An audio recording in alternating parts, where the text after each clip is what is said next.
She remembers the days when adventure was everything. Before responsibilities, before routine. They were drawn by mystery, a forgotten place waiting to be claimed. Graffiti wasn't just art, it was their signature, a claim on forgotten spaces. He was fearless, always volunteering to take the final risk. They carried chaos in their pockets. Fireworks as both warning and celebration. Broken tiles and flapping insulation. It felt like the building was breathing ghosts. Flashlights lit up every corner.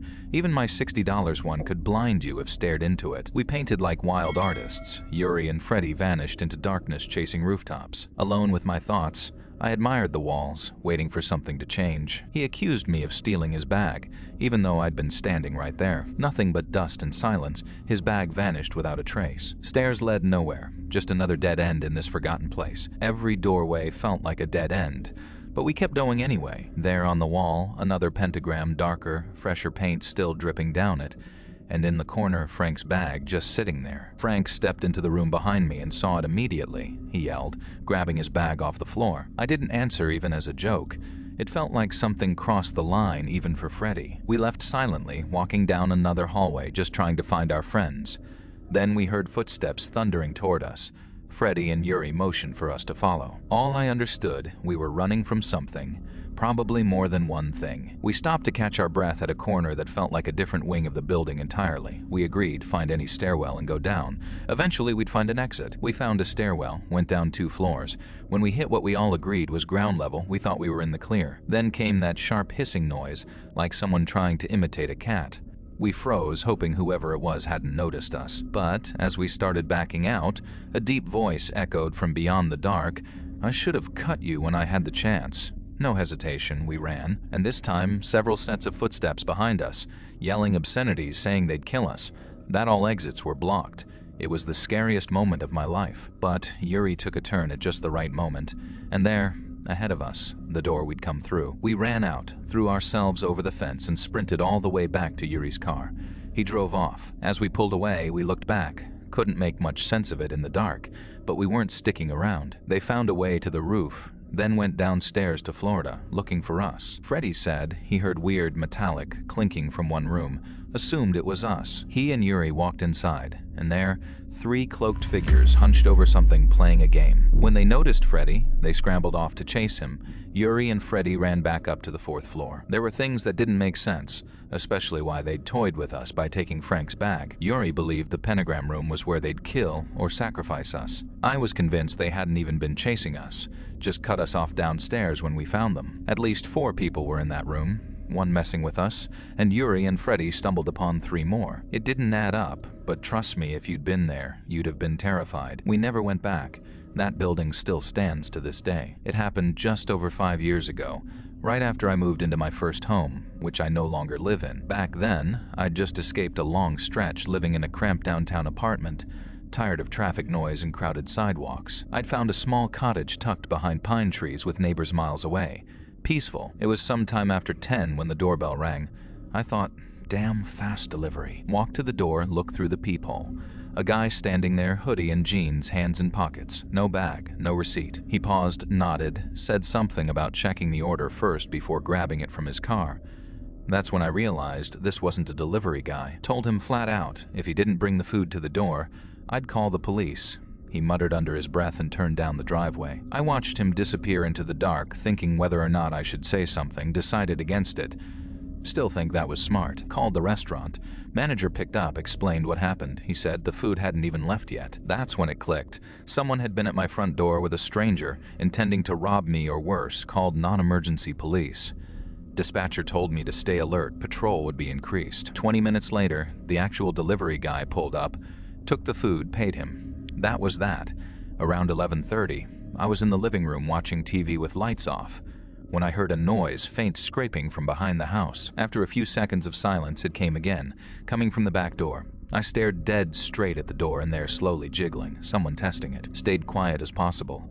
15 minutes later, an officer announced himself at the front door. I let him in. I searched the house and surrounding area. No one was found. One of them pointed to fresh pry marks near the back door. It looked like someone had tried to wedge something under the lock. Likely a flathead screwdriver or pocket tool. I gave my statement, connecting it back to the incident that occurred. The police told me patrols would increase temporarily.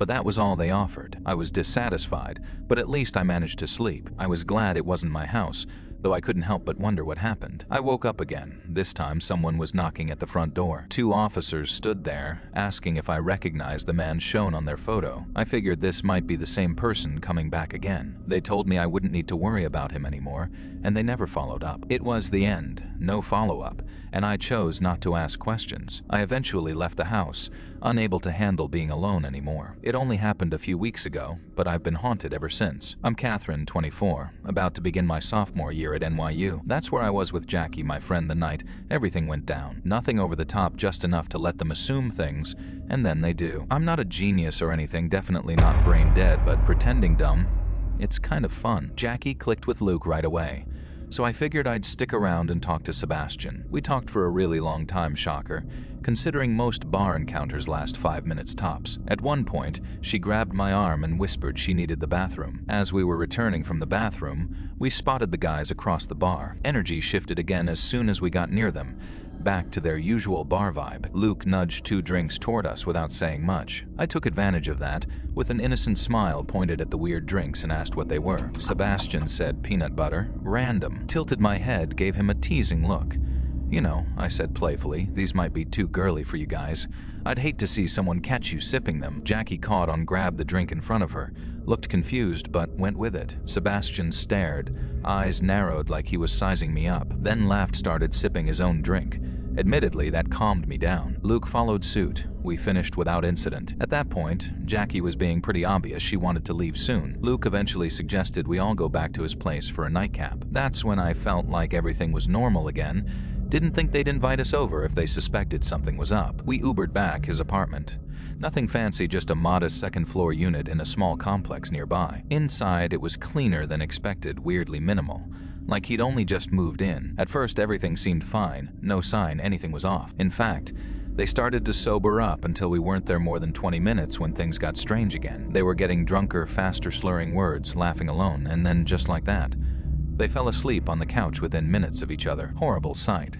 My suspicion they'd messed with our drinks confirmed in front of us. Jackie was oblivious, but I didn't. I blamed her. She was way more intoxicated than I was. I rushed over and slapped him awake. I pulled her back, telling her to calm down. I asked her if she remembered me switching their drinks. She told me she thought someone had tampered with their drinks, then just kept repeating, "Oh my God," over and over. We sat there in stunned silence, not knowing what to do. I wanted to leave immediately, get as far away from them as fast as I could. Jackie, however, refused to give up. She insisted on finding proof. After some persistence, I convinced her.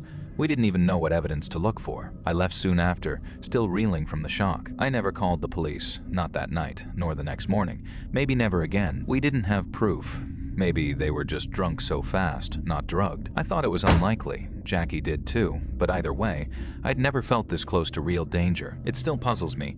Why would those guys let us go home if we were already going with them? I think they had something far worse in mind. This part still baffles me.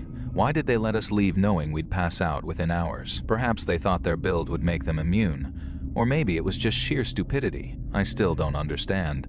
Why take such a risk? It's beyond me. This will haunt me, partly because I let someone else handle my drink. It is incredible how far some people will go for what they desire, and I'll never forget that.